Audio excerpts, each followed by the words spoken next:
what's the point of marrying if you don't have kids? I am not against people with no kids marrying. Oh, thank God. I fail to see benefit that offset negatives. Have you heard about this thing called love? And no, you don't need to be married to prove that you love someone. But you know what's great when you do love someone? To be allowed into their hospital room when they're ill or injured. Also, on a related note, if one of the partners doesn't have health insurance, when you're married to them, you can be put on their health insurance, which as an American could be the difference between bankruptcy and not bankruptcy. And I guess that reason seems boring, but having been in a domestic partnership myself, partly for that reason, I don't think they're terrible ones. Like, can you tell me the benefits of a marriage with kids where the benefits offset the negatives? Because despite the insurance thing of being able to be involved in medical decisions, I think there are plenty of reasons to not get married, especially as a woman, and especially now that no-fault divorce is on the chopping block. But a lot of things that you would want to do as a couple are legally easier if you're married. But I'm wondering why you think kind of that the point of marriage is kids. Because if marriage and children were linked biologically, you'd only be able to reproduce after you get married.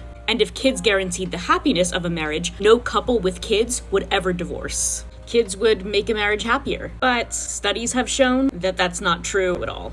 And I suppose you could say that being married to the person who is the other parent of your children makes things easier. But let's say you have kids with someone you love, but you're not married to. I'm confident there are legal ways to make both parents equal parents. And if it's a surname in common you seek, did you know that you don't have to have a reason to change your last name? Nor does it have to be a certain last name. If I want to change my surname to Jingleheimer Schmidt tomorrow, I can. And if my boyfriend sees me do that and wants his name to be my name too, he can do it too. And the same goes for kids. So I guess my question for you is, what's the point of marrying if you do have kids?